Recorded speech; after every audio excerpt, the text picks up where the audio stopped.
I stole a car when I was 8 and I lose sleep over it still. So when I was 8, I'm 13 now, I was a weird kid. I think it's because my dad had to work away. He would work 2 weeks straight then be home for 1 week. He is now the boss of the whole scaffolding company, and that's hard on a kid.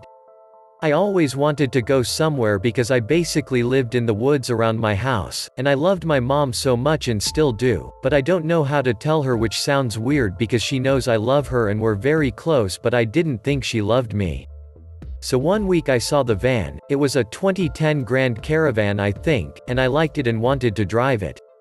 I'd driven quad tractors and other farm vehicles, but I wanted to drive a car. So I decided one night I would stay up late waiting for everyone to go to sleep and take the van for a drive around the bend, I told myself. So I went downstairs at around 11 o'clock I think, and was going for the key rack, but my mom was awake and asked what I was doing, so I grabbed a book, hugged her and went back upstairs.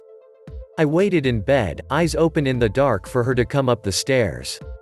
Another half hour passed and I went downstairs as quietly as I could, grabbed the keys and my chore jacket and went into the garage.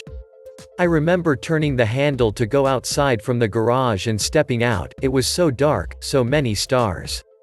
I remember filling my lungs with the air and breathing it out through my mouth. I went over to the car that was unlocked, which I thought was weird. I put on my seatbelt and put the key in the ignition, then turned the car on.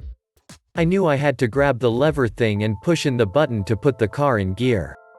I tried to put it into reverse, but I didn't know to put in the brake, so I couldn't get it in gear. That's when I noticed the window light up. My mom came rushing out and dragged me out of the car in the house by my left arm and got yelled at through tears. The next morning when I woke up, I told my mom I just wanted to see everything lit up in the car, the dials and whatnot. And I got a call from my dad. I told him the same thing, and that was that. I've lost too many hours of sleep over this, but I'm a better man for it. I regret it, but I wouldn't be the person I am today if it didn't happen.